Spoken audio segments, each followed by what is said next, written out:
Hello दोस्तों, आप सभी का ऑल अबाउट सोसियस में स्वागत है। और ये समाज शास्त्र की कॉम्पिटिटिव सीरीज़ है और इसमें अभी आज हम लोग सामाजिक गतिशीलता अर्थात सोशल मोबिलिटी के बारे में चर्चा करने वाले हैं। एग्ज़ाम पॉइंट ऑफ व्यू से आज का टॉपिक बहुत ही ज़्यादा इम्पॉर्टेंट है और आज की जो सामाजिक गतिशीलता है इस टॉपिक में से बहुत सारे क्वेश्चंस एग्ज़ाम में पूछ दिए जाते हैं।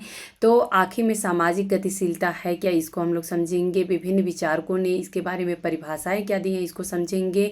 आखिर में सामाजिक गतिशीलता का महत्व क्या है, इसके होने का आधार क्या है, कारक क्या हैं, या और सारे इससे जुड़े हुए जो फैक्ट्स हैं उसके बारे में आज हम लोग चर्चा करने वाले हैं।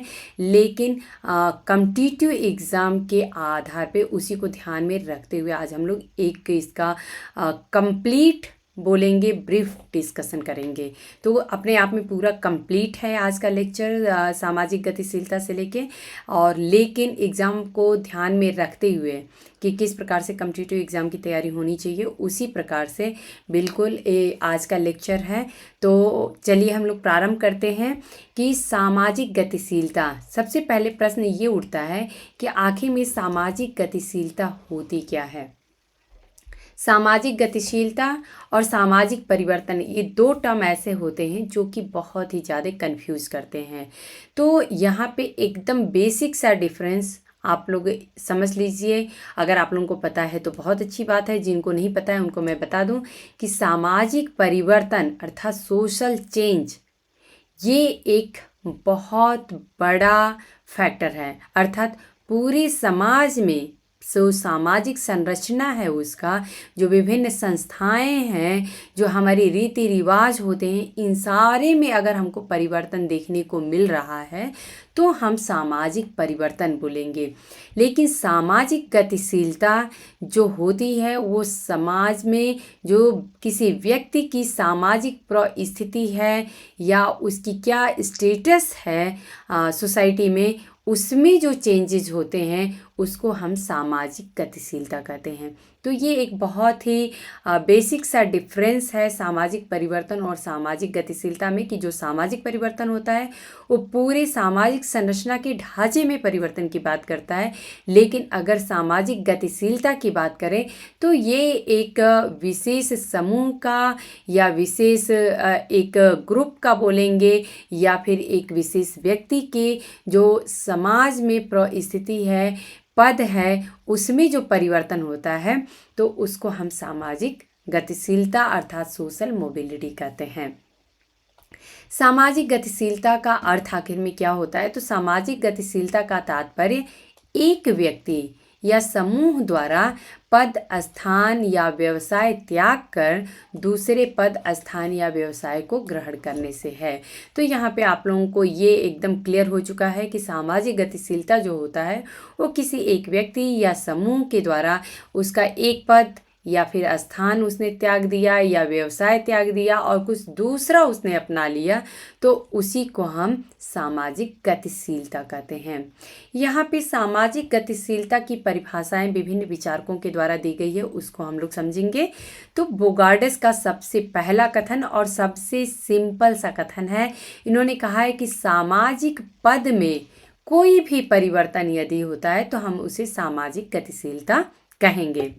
फीचर का कथन है कि सामाजिक गतिशीलता व्यक्ति, समूह या श्रेणी के एक सामाजिक पद या स्थिति से दूसरे में गति करने को कहते हैं। तो स्थिति का अर्थ होता है स्ट्रेटा, अर्थात उसके स्ट्रेटा में, उसके स्थिति में या स्तर में यदि परिवर्तन होता है तो हम उसे सामाजिक गतिशीलता कह सकते हैं।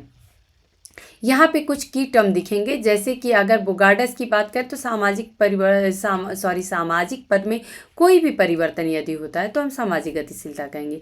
वहीं पे फीचर ने व्यक्ति, समूह या श्रेणी की बात की है, तो यहाँ पे इनका की टर्म आप लोग ये ले सकते हैं। हार्टन एवं हंट का जो कथन है उन्होंने कहा है कि सामाजिक गतिशीलता का तात्पर्य जो है उच्च या निम्न सामाजिक परिस्थितियों में गमन करना है। तो यहाँ पे जो की टर्म निकल के आता है इनके कथन में, उच्च या निम्न सामाजिक परिस्थितियों में गमन। सोरोकिन का कथन है कि सामाजिक गतिशीलता से हमारा तात्पर्य सामाजिक समूहों तथा स्तरों के झुंड में एक सामाजिक पद से दूसरी सामाजिक पद में परिवर्तन होना है। यहाँ पे एक नाम आप लोग जरूर याद रखिएगा सोरोकिन का, जिन्होंने कि जो सामाजिक गतिशीलता है इस पे इन्होंने बहुत ही डिटेल में स्टडी किया है। तो अभी हम लोग सोरोकिन को चूँकि सामाजिक गतिशीलता हम लोग पढ़ रहे हैं तो काफ़ी कुछ इनका आने वाला है, हम लोग कॉन्सेप्ट इन्होंने सामाजिक गतिशीलता में क्या दिया तो हम लोग समझेंगे। और यहीं पे मैं इसलिए बोल रही हूँ कि कुछ नाम ऐसे विचारकों के होते हैं जिनको हमें जोड़ के देखना पड़ता है कि हाँ अगर ये टॉपिक है, जैसे अगर संघर्षवाद की बात करें तो कार्ल मार्क्स के बिना संघर्षवाद जो है वो अधूरा है। उसी प्रकार से सामाजिक गतिशीलता की यदि बात हो रही है तो जैसे फीचर हैं, बर्ट्रांड हैं, सोरोकिन हैं, ये कुछ विचारक ऐसे हैं जिनके बिना सामाजिक गतिशीलता को हम नहीं समझ सकते। सामाजिक गतिशीलता उनके बिना अधूरी है। तो इस प्रकार से मैंने इसीलिए कहा कि सोरोकिन का नाम आप लोग जरूर याद रखिएगा। जब भी अगर क्वेश्चन आता है तो एक नाम सोरोकिन का भी जरूर याद रखिएगा कि सामाजिक गतिशीलता से जुड़े हुए सोरोकिन हैं। फेयरचाइल्ड का कथन है कि लोगों का एक सामाजिक समूह से दूसरे सामाजिक समूह में गमन, यहाँ समूह की बात हो रही है, एक सामाजिक समूह से दूसरे सामाजिक समूह में गमन को ही सामाजिक गतिशीलता कहते हैं। यहाँ पे आप लोग थोड़ा करेक्ट कर लीजिएगा, ये कहते हैं सॉरी। एस.एम. दुबे का कथन है कि सामाजिक गतिशीलता एक बहुत ही विस्तृत शब्द है जिसके अंतर्गत या तो व्यक्ति या संपूर्ण समूह की आर्थिक, राजनीतिक या व्यावसायिक परिस्थिति में ऊपर या नीचे की ओर परिवर्तन को सम्मिलित किया जाता है। प्रोफेसर पीटर हैं, इनका कथन है कि समाज के सदस्यों के सामाजिक जीवन में होने वाले स्थिति, पद, पेशा और निवास स्थान संबंधी परिवर्तनों को हम सामाजिक गतिशीलता कहते हैं। तो ये इन लोगों की की टर्म है, जो भी हाईलाइट हैं ये आप लोग ध्यान रखिएगा। सिर्फ इतना ही अगर थिंकर का नाम आप लोगों ने लिख लिया और उसके आगे बस इतना लिख लिया तो आप लोगों को समझ में आ जाएगा कि हाँ ये विचारक ने ये कथन दिया है। सामाजिक गतिशीलता के आखिर में प्रकार क्या होते हैं? सामाजिक गतिशीलता ये तो समझ में आ गया कि समाज में किसी व्यक्ति की अगर परिस्थिति, पद में कुछ चेंजेस होते हैं तो उसे सामाजिक गतिशीलता होते हैं कहते हैं। लेकिन सामाजिक गतिशीलता के कुछ प्रकार भी हैं। तो इसमें इन्होंने खास करके सोरोकिन की, मैंने बताया था कि सोरोकिन का नाम बार बार आएगा तो ये आप लोग ध्यान रखिएगा। सोरोकिन ने सामाजिक गतिशीलता को 2 प्रकार से बांटा है। इन्होंने कहा कि इसके मुख्यतः हमें 2 प्रकार देखने को मिलते हैं। पहला है क्षैतिज या समरैखिक सामाजिक गतिशीलता और दूसरा है उदग्र या रैखिक सामाजिक गतिशीलता। आगे हम लोग इसको अभी डिटेल में समझेंगे, लेकिन इसके पहले मैं एक ब्रीफ आप लोगों को जस्ट समझने के लिए मैं बता दूं कि यहाँ पे क्षैतिज या समरैखिक की बात हो रही है। तो अगर मान लेते हैं कोई व्यक्ति ए है, इसने ये हमारा पॉइंट्स हैं कुछ, मान लेते हैं कि ये दिल्ली है, मान लेते हैं ये बॉम्बे है, ये हमारा कोलकाता है और ये हमारा मान लेते हैं कुछ भी मान लेते हैं कानपुर मान लीजिए, या फिर जो भी मानना है। मान लेते हैं कोई व्यक्ति जो है वो दिल्ली में क्लर्क था, वो ट्रांसफ़र होके बॉम्बे में क्लर्क हो जाता है या फिर अपनी नौकरी छोड़ के चला जाता है बॉम्बे में वो एक क्लर्क की जॉब ले लेता है, या फिर वही व्यक्ति बॉम्बे में क्लर्क की जॉब छोड़ के कोलकाता जाके एक दूसरे क्लर्क की जॉब ले लेता है, या फिर कोलकाता से वो कानपुर चला जाता है और कानपुर में उसने दूसरे किसी क्लर्क की ही पोस्ट की जॉब ले ली। तो इसको हम देखेंगे कि ये आप लोग अगर इसको कनेक्ट करिए तो ये आप लोगों को दिखेगा कि एक ही रेखा में हमें दिख रहा है। इसी को समरैखिक कहते हैं या क्षैतिज कहते हैं। तो क्षैतिज या समरैखिक जो सामाजिक गतिशीलता होती है, इसमें हमें कुछ उसकी जो पद थी उसमें बहुत ज़्यादा परिवर्तन नहीं देखने को मिलेगा, सिर्फ उसमें स्थान बदल सकता है या फिर व्यवसाय बदल सकता है। जैसे अगर कोई इंजीनियर है और वो एक कंपनी में अगर कुछ मान लेते हैं सीनियर इंजीनियर का काम कर रहा था, जॉब लिया हुआ था, उसने वहाँ से जॉब छोड़ के किसी दूसरी कंपनी में अगेन वो सीनियर इंजीनियर की जॉब ले रहा है, तो उसने स्थान में परिवर्तन कर दिया, अपने व्यवसाय में परिवर्तन कर दिया, लेकिन उसके पद और परिस्थिति में परिवर्तन हमें समरैखिक देखने को मिल रहा है। परिवर्तन हो रहा है लेकिन समरैखिक अर्थात एक ही दिशा में हो रहा है।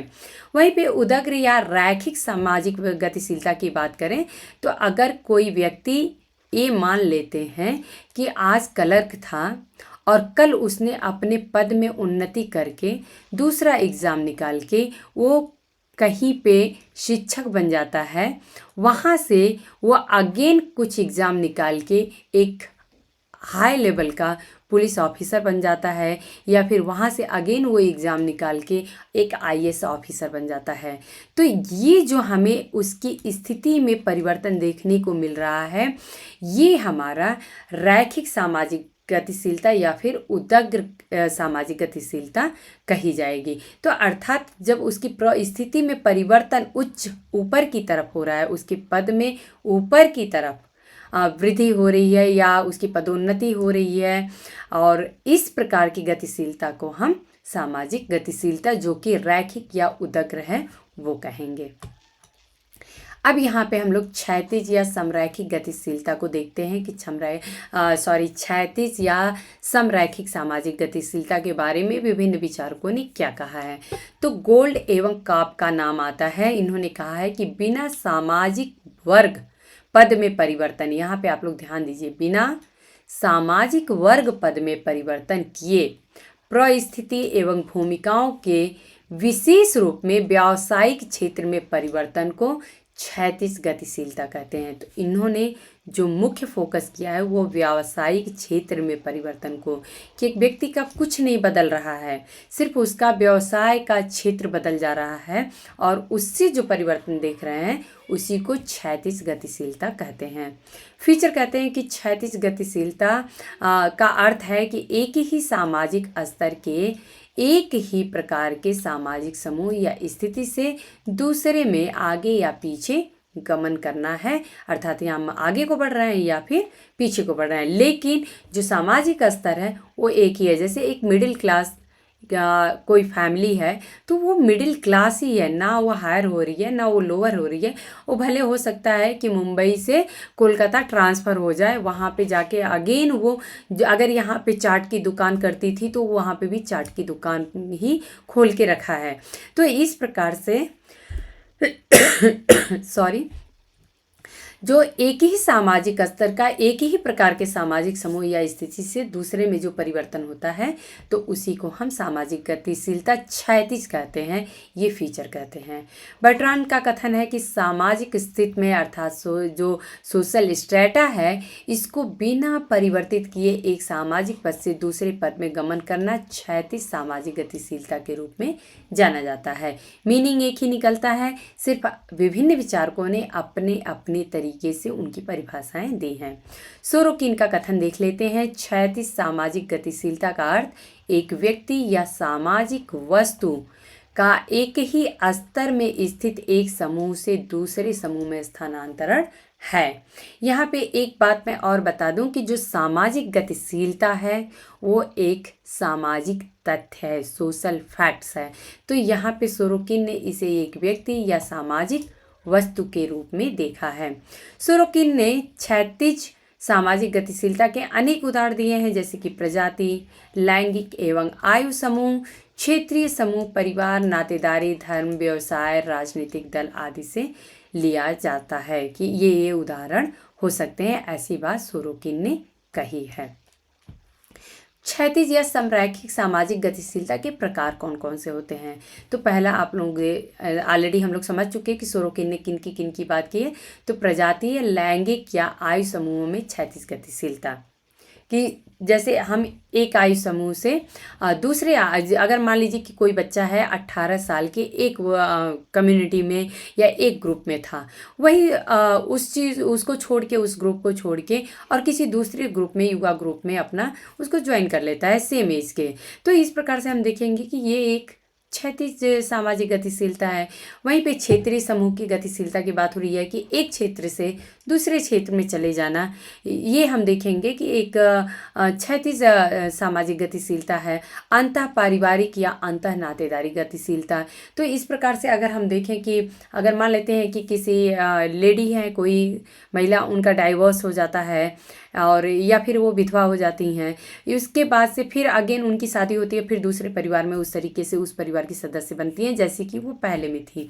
तो इस प्रकार से अंतः पारिवारिक एवं अंतः नातेदारी गतिशीलता भी होती है।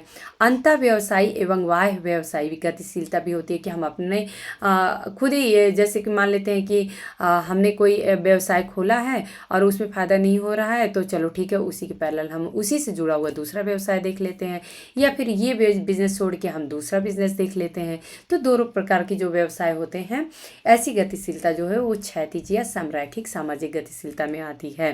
अंतर्राज्यीय गतिशीलता, एक ही राज्य के अंदर कोई, अगर मान लेते हैं कि कर्नाटका से मध्य प्रदेश चला जाता है, तो ये हम देखें तो क्षैतिज सामाजिक गतिशीलता के अंतर्गत आएगा। अंतर धार्मिक गतिशीलता, अंतरदलीय गतिशीलता होती है। अंतरदलीय गतिशीलता में जैसे हम देखेंगे कि लोग विभिन्न दलों में देखेंगे कि एक, अगर कोई मान लेते हैं कि बीजेपी का है और वो कांग्रेस में चला जाता है, या फिर कांग्रेस का है वो आम आदमी पार्टी में चला जाता है, तो इस प्रकार की जो हम देखते हैं चेंजेज होते रहते हैं, तो इसको अंतरदलीय गतिशीलता कहेंगे। इसी प्रकार से अंतर्राष्ट्रीय गतिशीलता भी होती है कि अगर हम अपना, जैसा हमारा भारत देश है, इसी के समकक्ष कोई दूसरा देश है और उस वहाँ पे अगर हम जाके और बस जाते हैं या वहाँ पे चले जाते हैं रहने के लिए, तो ये अंतर्राष्ट्रीय गतिशीलता होगी, जो कि क्षैतिज या समरैखिक सामाजिक गतिशीलता के अंतर्गत आएगी। अब आप लोगों को ये क्वेश्चन उठ रहा होगा कि आखिर में इन सारे पॉइंट्स का क्या हमारे एग्जाम पॉइंट ऑफ व्यू से कोई आवश्यकता है?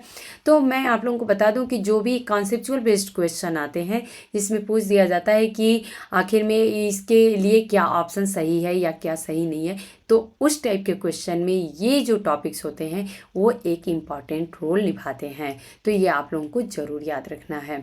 उदग्र या रैखिक सामाजिक गतिशीलता क्या है, तो इसको हम लोग समझते हैं कि इसके बारे में विभिन्न विचारकों ने क्या कहा है। तो गोल्ड एवं काब अगेन उदग्र और रैखिक सामाजिक गतिशीलता के बारे में क्या कहते हैं कि यदि किसी परिस्थिति या एवं भूमिका में ऐसा परिवर्तन जिसमें सामाजिक वर्ग पद में भी परिवर्तन होता है या सम्मिलित हो, तो उसे उदग्र या रैखिक सामाजिक गतिशीलता कहेंगे।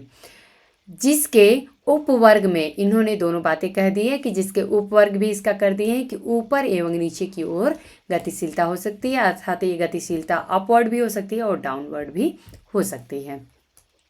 फीचर का कथन है कि उदग्र गतिशीलता को लोगों का एक सामाजिक परिस्थिति से दूसरे एवं एक सामाजिक वर्ग से दूसरे में गमन के रूप में परिभाषित किया जा सकता है। बर्ट्रांड का कथन है कि एक सामाजिक स्थिति से दूसरे में ऊपर या नीचे की ओर गमन को उदग्र सामाजिक गतिशीलता कहते हैं। सोरोकिन कहते हैं कि एक व्यक्ति या सामाजिक वस्तु के एक स्थिति से दूसरे में स्थानांतरण को उदग्र सामाजिक गतिशीलता कहते हैं। सोरोकिन ने गतिशीलता की दिशा के आधार पे उदग्र या रैखिक सामाजिक गतिशीलता को भी दो भागों में बांटा है। पहला तो हो जाता है ऊर्ध्वगामी और दूसरा हो जाता है अधोगामी, अर्थात एक ऊपर को और एक नीचे को। तो एक अपवर्ड हो गया, एक डाउनवर्ड हो गया। अब इसमें हम लोग देखते हैं कि अपवर्ड की बात यदि करें तो हम अपने भारत के रेफरेंस में एम.एन. श्रीनिवास को समझ सकते हैं। इन्होंने कहा था कि जो संस्कृतिकरण है, संस्कृतिकरण वह प्रक्रिया है जिसके द्वारा कोई निम्न जाति या जनजाति अपने से ऊंची या द्विज जाति के संस्कारों, विश्वासों, विचारों तथा रहन सहन के ढंग को अपना लेती है। और श्रीनिवास ने संस्कृतिकरण की प्रक्रिया द्वारा जातियों की ऊर्ध्वगामी गतिशीलता को व्यक्त किया है। तो मुझे याद है कि एक बार एग्जाम में ये प्रश्न पूछ दिया गया था कि जो श्रीनिवास ने संस्कृतिकरण की अवधारणा अपनी दी है वो किस प्रकार की गतिशीलता को दर्शाती है। तो ये ऊर्ध्वगामी गतिशीलता को व्यक्त करती है। सॉरी। ऊर्ध्वगामी गतिशीलता के आखिर में कारक क्या होते हैं, इसके पीछे कारण क्या है, बेस क्या है। तो फीचर ने ऊर्ध्वगामी गतिशीलता के लिए निम्नांकित कारकों को उत्तरदायी माना है। पहला है आप्रवास अर्थात इमिग्रेशन। इमिग्रेशन में क्या होता है कि जैसे कोई दूसरे देश के लोग आके और हमारे देश में बस जा रहे हैं, या हम कहीं जाके किसी दूसरे देश में इमिग्रेट होके बस जाते हैं, तो इसको आप्रवासी कहते हैं। और इससे कैसे होता है, आखिर में ऊर्ध्वगामी गतिशीलता के कारण ये कैसे हो सकते हैं। तो ये हम देखेंगे कि जैसे अभी जो भी रिफ्यूजी हैं, अगर बांग्लादेश की हम बात करें तो वहाँ से बहुत सारे रिफ्यूजी हमारे देश में आते हैं। तो वो जब आते हैं तो वहाँ की एरिया जो होती है वो प्रभावित होती है।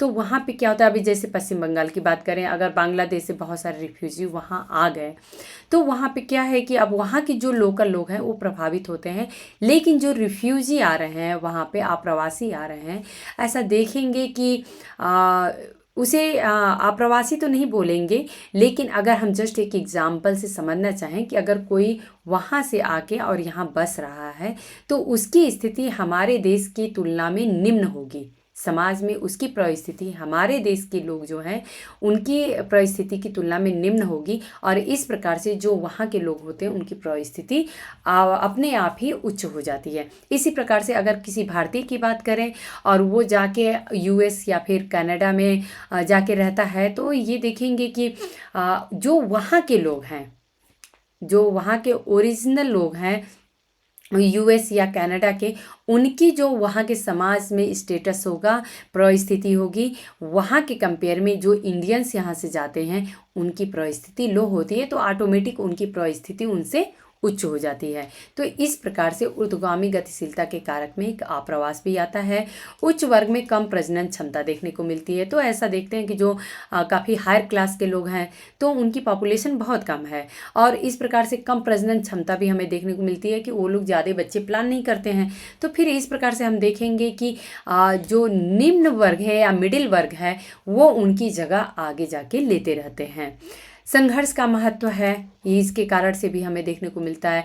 अवसर की उपलब्धि है और समानता और विषमता के प्रतिमान। तो ये कुछ जो है वो ऊर्ध्वगामी गतिशीलता के कारक होते हैं। उदग्र सामाजिक गतिशीलता के स्रोत कौन कौन से हैं? तो सोरोकिन ने सामाजिक, आर्थिक एवं राजनीतिक क्षेत्र में उदग्र सामाजिक गतिशीलता के लिए कुछ स्रोतों का उल्लेख किया है, जैसे कि सेना, धार्मिक संस्था, स्कूल, राजनीतिक संस्था, व्यावसायिक संगठन, संपत्ति उत्पादक संगठन एवं परिवार।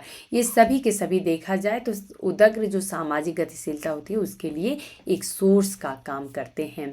एल्विन बर्ट्रांड ने उदग्र सामाजिक गतिशीलता के लिए 5 स्रोतों का उल्लेख किया है। ये 5 स्रोत कौन से हैं? तो पहला है व्यावसायिक उन्नति, इससे भी हमें उदग्र सामाजिक गतिशीलता देखने को मिलती है। आर्थिक सफलता, शैक्षणिक उपलब्धि, शक्ति पर नियंत्रण और विविध भी कारक हो सकते हैं। तो इन्होंने 5 ये स्रोत बताए हैं एल्विन बर्ट्रांड ने। आप लोगों को कुछ नाम बार बार दिख रहे होंगे, जैसे कि एल्विन बर्ट्रांड का दिखा है, सोरोकिन का नाम दिखा है। तो इस प्रकार से ये लोग जो हैं सामाजिक गतिशीलता में अपना काफ़ी अच्छा खासा कंट्रीब्यूशन दिए हैं। अंतःपीढ़ी तथा अंतरपीढ़ी गतिशीलता क्या होती है, इसको हम लोग समझ लेते हैं। आज तक मैं सही बताऊं तो मैं भी थोड़ा कंफ्यूज इस बात से थी, इसीलिए कहती हूँ कि किताबें आप लोग खुद पढ़ा करिए। जब हम किताबों को सीरियसली पढ़ते हैं, जब हम दूसरे का किसी का सुनते हैं, तो हम उसके अनुसार अपनी चीज़ जो भी सुनते हैं उसको रियलाइज़ कर लेते हैं कि चलो यही फैक्ट्स हैं। और ख़ास करके मेरा जो मानना है कि कभी सुनी सुनाई जो बातें होती हैं उन पे कम बिलीव करना चाहिए, जबकि अगर आपको उसमें थोड़ा भी डाउट लग रहा है या क्लियर नहीं है तो बेहतर है कि आप किताबें खुद उठाइए, खुद पढ़िए, खुद समझिए, तो आपको कभी गलतफहमी नहीं होगी। यहाँ पे मैं बात कर रही हूँ अंतःपीढ़ी तथा अंतरपीढ़ी गतिशीलता की। आज तक हमें जो समझ में आया था अंतःपीढ़ी और अंतरपीढ़ी गतिशीलता में, वो यही समझ में आया था कि जो अंतःपीढ़ी गतिशीलता होती है वो हमारी अपनी खुद की होती है। एक ही पीढ़ी के अंदर जो विभिन्न गतिशीलता हो रही है कि जैसे हम आज किसी और पोस्ट पे थे, कल चेंज करके हमने थोड़ा सा अपने पद में उन्नति ले लिया, दूसरा जॉब ले लिया, फिर अगेन चेंज होके कुछ दूसरा कर लिया, तो ये अंतःपीढ़ी गतिशीलता कहलाती है। लेकिन अंतरपीढ़ी गतिशीलता जो होती है कि जैसे कि मैं अगर क्लर्क हूँ तो मेरा बेटा जो है वो कल चल के मैनेजर बने, उसका बेटा जो है आगे की पीढ़ी में और बड़ा किसी पोस्ट पे जाए, तो इस तरीके से अंतरपीढ़ी गतिशीलता होगी। लेकिन आज मुझे ये क्लियर हुआ, मैं पढ़ रही थी तो इसको मैंने बहुत ही ध्यान से समझा कि जहाँ तक बात पीढ़ी की है, पीढ़ी को हम कोई भी स्पष्ट डिफाइन नहीं कर सकते हैं। इसका एक डेफिनेशन कोई क्लियर कट नहीं है कि पीढ़ी को हम किस रेफरेंस में डिफाइन करें। जैसे कि अगर पीढ़ी की बात करें तो हम अक्सर करके यही सोचते हैं कि एक पीढ़ी जो चली, मतलब कि एक व्यक्ति का अपना पूरे जीवन काल का एक पीढ़ी कहलाएगा। उसके बाद का जो दूसरा आता है, उसका बच्चे का जीवन काल जो चलता है वो दूसरी पीढ़ी कहलाती है। लेकिन यहाँ पे अगर हम बात करें पीढ़ी की तो ये बहुत ही कंफ्यूजिंग है। कंफ्यूजिंग इसलिए है कि जैसे हम कहते हैं कि जो युवा पीढ़ी है, तो युवा पीढ़ी एक अलग कैटेगरी हो गई। वहीं पे अगर हम बोलें कि जो वृद्धावस्था की पीढ़ी है, या फिर ये बोलें कि जो आदिम जो ग्रामीण समाज की पीढ़ी थी, या जो आधुनिक पीढ़ी चल रही है, इस तरीके की जो हम डेफिनेशन देते हैं पीढ़ी की, तो इसमें कंफ्यूज हो जाएंगे कि आखिर में पीढ़ी का मीनिंग क्या निकल रहा है, इसको हम किस तरीके से समझें। तो पीढ़ी जो होती है आखिर में ये किसी एक पूरी जीवन काल को डिफाइन नहीं करती है, बल्कि ये किसी स्पेसिफिक टाइमलाइन ग्रुप को डिफाइन करती है। इसको भी हम स्पष्ट तरीके से नहीं समझ सकते हैं। तो पीढ़ी का अर्थ यही है कि किसी एक स्पेसिफिक जो कैरेक्टरिस्टिक थे या लक्षण थे उनके साथ जब हम रहते हैं तो उसको एक पीढ़ी हम मान लेते हैं। अब यहाँ पे अगर हम लोग समझेंगे तो क्लियर हो जाएगा कि आखिर में पीढ़ी का यहाँ पे मीनिंग क्या निकल रहा है और अंतर पीढ़ी गतिशीलता और अंतःपीढ़ी गतिशीलता में क्या डिफरेंस है। यही रीज़न है शायद कि एग्ज़ाम में जो प्रश्न आ जाते हैं उसमें हम लोग कन्फ्यूज हो जाते हैं और क्वेश्चन हम लोगों के गलत हो जाते हैं। अंतर पीढ़ी गतिशीलता को हम लोग समझते हैं। अंतर पीढ़ी गतिशीलता का तात्पर्य है एक पीढ़ी में धारण किए गए एक पद को त्याग कर दूसरी पीढ़ी के पदों को ग्रहण करना। यहाँ पे अभी समझिए आप लोग कि अंतर पीढ़ी गतिशीलता ये है कि एक पीढ़ी में जो भी हमने धारण किए गए जो पद थे उनको त्याग करके और दूसरी पीढ़ी के यदि पदों को ग्रहण करते हैं तो इसे हम अंतर पीढ़ी गतिशीलता कहेंगे। जैसे एग्जाम्पल से समझते हैं कि आश्रम व्यवस्था एक हमें सोशल सिस्टम देखने को मिलता है और ये जो है ये एक अंतर पीढ़ी गतिशीलता का स्पष्ट उदाहरण है। कैसे? जिसमें एक व्यक्ति, वो व्यक्ति एक ही है। आप लोग यहाँ पे समझने की कोशिश करिए कि व्यक्ति एक ही है। उसने, जैसा कि आप लोगों को पता है कि आश्रम को 4 भागों में बांट दिया जाता है। 100 वर्षों का आश्रम का टाइमलाइन और 4 भागों में बांट दिया जाता है 25 तक, 25 से 50, 50 से 75, 75 से 100। यहाँ पे क्या हो रहा है कि एक व्यक्ति ब्रह्मचर्य आश्रम, गृहस्थ आश्रम, वानप्रस्थ आश्रम और संन्यास आश्रम से गुजर रहा है। अर्थात ये कहेंगे कि ये एक व्यक्ति जो है ये 4 पीढ़ियों से गुजर रहा है और इसी को हम अंतर पीढ़ी कह सकते हैं। तो इस प्रकार से जो एक आश्रम व्यवस्था है इसको हम सोचेंगे कि अंतःपीढ़ी गतिशीलता है ये, तो क्योंकि एक ही व्यक्ति विभिन्न विभिन्न अवस्थाओं से बदल रहा है तो ये अंतःपीढ़ी हो जाएगा। लेकिन ऐसा नहीं है, ये एक अंतःपीढ़ी गतिशीलता है। इसका एक और एग्जांपल लेते हैं कि जैसे कोई अगर महिला है, शादी होती है, उसके बाद से वो पत्नी बनती है, पत्नी के बाद से माँ बनती है, ये भी हमारा एक अंतःपीढ़ी गतिशीलता का एग्जाम्पल होता है। क्योंकि महिला वही है, बहुत ज़्यादा समय में डिफरेंस नहीं हुआ, लेकिन उसके पद में डिफरेंस जो हमें देखने को मिल रहा है वो हमें इसको अंतर पीढ़ी गतिशीलता कहने के लिए मजबूर कर रहा है। वहीं पे अगर किसी भी अगर व्यक्ति की बात करें कि वो पहले पति बनता है फिर पिता बनता है, तो इस प्रकार से वो एक अंतर पीढ़ी गतिशीलता होगी। अब अंतःपीढ़ी गतिशीलता क्या है, इसको हम लोग समझ लेते हैं तो क्लियर हो जाएगा कि यदि एक व्यक्ति एक पीढ़ी में एक पद को त्याग कर दूसरा पद ग्रहण करता है तो हम उसे अंतःपीढ़ी गतिशीलता कहेंगे।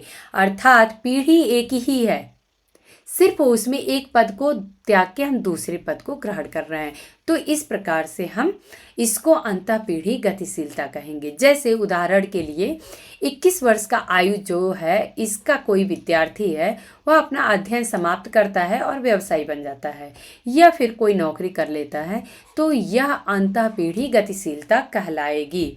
या वहीं पे अगर बोलें कि युवा पीढ़ी का ही कोई बच्चा है, वो एक ग्रुप से दूसरे ग्रुप में चला जाता है, तो वो अंतःपीढ़ी गतिशीलता कहलाएगी। तो उम्मीद है कि अभी अंतरपीढ़ी और अंतःपीढ़ी में बेसिक डिफरेंस क्या है ये आप लोगों को क्लियर हो गया होगा, जिससे कि कुछ भी इस टाइप का क्वेश्चन आए तो आप लोग कंफ्यूज न हो। सामाजिक गतिशीलता को निश्चित करने वाले कारक कौन से होते हैं या फिर आधार क्या है कि आखिर में सामाजिक गतिशीलता के पीछे रीजन क्या होता है। तो बर्ट्रांड ने सामाजिक गतिशीलता के दर को प्रभावित करने वाले 4 आधार बताए हैं। पहला है कि अवसर संरचना, यदि जब हमको अवसर ही नहीं मिलेगा तो फिर हम सामाजिक गतिशीलता की बात ही नहीं कर सकते हैं। वहीं पे अगर आज के समाज में अगर हम देखें तो अगर क्या हमारे मन में क्वेश्चन उठेगा कि जो जाति व्यवस्था है इसमें हमें सामाजिक गतिशीलता देखने को मिल रही है, तो अगर श्रीनिवास की हम थ्योरी यहाँ पे संस्कृतिकरण की लगाते हैं तो ये समझ में आएगा कि सामाजिक गतिशीलता आज की जाति व्यवस्था में देखने को मिल रही है, क्योंकि संस्कृताइजेशन या संस्कृतिकरण की जो अवधारणा है वो यही बताती है कि जो निम्न जातियाँ होती हैं, जो उच्च जातियाँ या द्विज जातियाँ होती हैं, उनके रहन सहन जीवन शैली का अनुसरण करके और अपने आप को समाज में उच्च परिस्थिति पे लाती भी हैं। या फिर अगर हम बात करें कि संविधान ने जो देखें कि जो निम्न जातियां हैं उनके लिए इतनी सारी प्रावधान जब किए हैं तो उनकी समाज में परिस्थिति अभी उच्च हो रही है। तो इस प्रकार से अवसर संरचना की बात की जाती है कि अवसर संरचना के कारण हमें सामाजिक गतिशीलता देखने को मिलती है। वहीं पे जनांकी प्रक्रियाएं भी हैं, स्वचालित यंत्रों का प्रभाव हमें देखने को मिलता है और महत्वाकांक्षा का स्तर, क्योंकि महत्वाकांक्षा ही नहीं रहेगी तो सामाजिक गतिशीलता का सवाल ही नहीं उठता है। ब्रूम तथा सेल्जनिक ने सामाजिक गतिशीलता को प्रभावित करने वाले 5 आधारों का उल्लेख किया है। यहाँ पे आप लोगों को ये भी ध्यान रखना है कि बर्ट्रांड ने 4 आधार बताए हैं, वहीं पे ब्रूम तथा सेल्जनिक ने 5 आधार बताए हैं। पहला है व्यावसायिक एवं आर्थिक संरचना में परिवर्तन, इसके कारण हमें सामाजिक गतिशीलता देखने को मिलती है। वहीं पे संतानोत्पत्ति के दर में अंतर आना, प्रवासी लोगों का केंद्रीकरण ऑलरेडी हम लोग डिस्कस कर चुके हैं, शिक्षा में वृद्धि और लोगों की महत्वाकांक्षा में वृद्धि। तो ये कुछ ऐसे फैक्ट्स हैं कि जिनके कारण से सामाजिक गतिशीलता हमको प्रभावित होती हुई या सामाजिक गतिशीलता का अस्तित्व दिखाई देता है। सामाजिक गतिशीलता के प्रभाव आखिर में क्या क्या हैं, तो सामाजिक गतिशीलता से आखिर में होता क्या है। तो सोरोकिन ने सामाजिक गतिशीलता के 3 प्रभावों का उल्लेख किया है। इससे समाज की प्रजातीय संरचना जो होती है वो परिवर्तित होती है, क्योंकि हमें जब देखेंगे सोशल मोबिलिटी हमें देखने को मिलेगी, लोग अपना पोजीशन समाज में चेंज करते जा रहे हैं, तो इससे प्रजातीय संरचना जो है वो परिवर्तित होगी। इससे मानव व्यवहार एवं मनोविज्ञान में परिवर्तन आता है और इससे सामाजिक प्रक्रियाएं जैसे कि सहयोग, सामंजस्य, प्रतिस्पर्धा, प्रतियोगिता एवं एकीकरण तथा सामाजिक संगठन भी प्रभावित होता है। यहाँ पे आप लोगों को एक बात कुछ समझ में आ रहा होगा कि सामाजिक गतिशीलता का प्रभाव क्या होता है। तो आप लोग ये देख सकते हैं कि इससे सामाजिक गतिशीलता से जो सामाजिक प्रक्रियाएं हैं, प्रोसेस हैं, ये चेंज होते हैं, जैसे कि सहयोग है, सामंजस्य है, प्रतिस्पर्धा, प्रतियोगिता, एकीकरण, सामाजिक संगठन, ये सभी के सभी प्रभावित होते हैं और इन सभी के योगदान से सामाजिक परिवर्तन हमें देखने को मिलता है, क्योंकि इसमें जब परिवर्तन होगा तो समाज में परिवर्तन होगा। इस प्रकार से जो सामाजिक परिवर्तन है वो एक बहुत ही बड़ा कॉन्सेप्ट है, उसके अंदर का एक भाग सामाजिक गतिशीलता है, जो कि किसी व्यक्ति के सामाजिक पद या परिस्थिति में परिवर्तन को दर्शाती है, जबकि सामाजिक परिवर्तन जो है वो पूरे समाज की संरचना में परिवर्तन को दर्शाता है। सामाजिक गतिशीलता एवं सामाजिक परिवर्तन, यहाँ पे सेम वही टॉपिक आ गया कि आखिर में इसमें अंतर क्या होता है, सामाजिक गतिशीलता और सामाजिक परिवर्तन में डिफरेंस क्या है। तो पहला है कि व्यापकता के आधार पे जो सामाजिक परिवर्तन है वो बहुत ही व्यापक स्तर पे होता है, जबकि सामाजिक गतिशीलता जो होता है वो व्यक्तिगत स्तर पे होता है या फिर सामूहिक स्तर पे होता है। वहीं पे संबंधों के आधार पे करें तो सामाजिक परिवर्तन का जो हम देखेंगे कि ये पूरे समाज में परिवर्तन की बात करता है, पूरे समाज के संबंध में परिवर्तन होता है, जबकि सामाजिक गतिशीलता में ये सिर्फ एक समूह या फिर कुछ व्यक्तियों के स्थिति में परिवर्तन होता है। वहीं पे सामूहिकता के आधार पे यदि बात करें तो सामाजिक परिवर्तन में काफ़ी बड़े समूह के तौर पे पूरे समाज में परिवर्तन देखने को मिलता है, जबकि सामाजिक गतिशीलता में ऐसा नहीं होता है। कार्य कारण के आधार पे देखें तो सामाजिक परिवर्तन जो होता है वो सामाजिक गतिशीलता के मतलब जो सामाजिक गतिशीलता हमें देखने को मिलती है उसका एक कारण माना जाता है कि यदि समाज में परिवर्तन हमें न देखने को मिले तो सामाजिक गतिशीलता का सवाल ही नहीं उठता है। इसके पीछे एक स्ट्रॉन्ग एग्जाम्पल ये है कि अगर जाति व्यवस्था की बात हम करें, पहले जैसे कि अगर हम जाति व्यवस्था को आज से हम 100 साल या लगभग 150 साल 200 साल पहले जाके देखें तो कोई सोच भी नहीं सकता था कि जो निम्न जातियां हैं वो उच्च जातियों से कभी फाइट कर पाएंगी या उनके बराबर में अपने आप को कभी देख सकती हैं। लेकिन चूँकि जो संविधान में इतने सारे प्रावधान आए, इतने सारे परिवर्तन किए गए और धीरे धीरे देखा गया कि जो जाति व्यवस्था है वो भी काफ़ी शिथिल पड़ती चली गई, क्योंकि जो निम्न जातियां हैं उनको काफ़ी कुछ सुविधाएं, काफ़ी कुछ प्रावधान उनको दिया गया। तो इस कारण से जाति व्यवस्था में भी हमें परिवर्तन देखने को मिला और जो निम्न जातियाँ थीं वो उच्च जातियों के बराबर में आज दिखाई देती हैं। तो इस प्रकार से अगर देखा जाए तो सामाजिक परिवर्तन यदि नहीं होता तो फिर हम सामाजिक गतिशीलता को नहीं समझ पाते या उसको हम नहीं सोच सकते हैं। वहीं पे गति के आधार पे देखा जाए तो जो सामाजिक गतिशीलता होती है उसकी गति काफ़ी धीमी होती है कंपेयर टू सामाजिक परिवर्तन। सामाजिक परिवर्तन चूँकि पूरे समाज का परिवर्तन होता है तो इसकी गतिशीलता गति जो होती है काफ़ी तीव्र होती है। हालांकि सामाजिक गतिशीलता की गति जो होती है वो कम होती है।